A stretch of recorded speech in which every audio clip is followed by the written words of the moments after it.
સુરતના પાંદેસરા વડોદ ગામ હનુમાનજી મંદિરમાં ચોરીના ઈરાદે ઘૂસેલા રીઢાઓએ મૂર્તિને ખંડિત કરી હતી, જે આરોપીઓને પોલીસે ઝડપી પડ્યા હતા। સુરતના પાંદેસરા વડોદ ગામ ખાતે આવેલ હનુમાનજી મંદિરની મૂર્તિની ચાંદીની આંખ કાઢી તસ્કરોએ ખંડિત કરી હતી, જેને લઈ આખા વિસ્તારમાં ચકચાર મચી ગઈ હતી।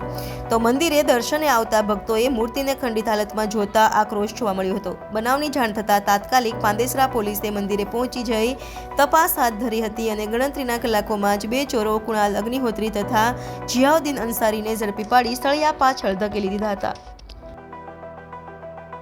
જી પાંડેસરા પોલીસ વિસ્તારમાં વડોદ ગામમાં શ્રીરામનગરમાં હનુમાનજીનું એક મંદિર આવેલ છે।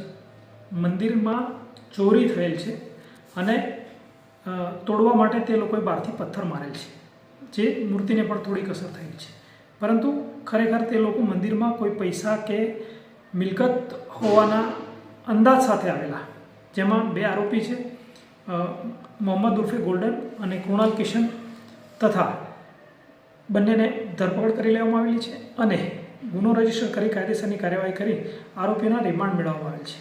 આરોપીઓ ગુનાહિત ભૂતકાળ ધરાવે છે, જેમાં તેમના વિરુદ્ધ મારામારીના તેમજ ચોરીના પણ બનાવો નોંધાયેલા છે, જે આધારે તેઓની ધરપકડ કરી છે અને કાયદેસરની કાર્યવાહી કરી છે।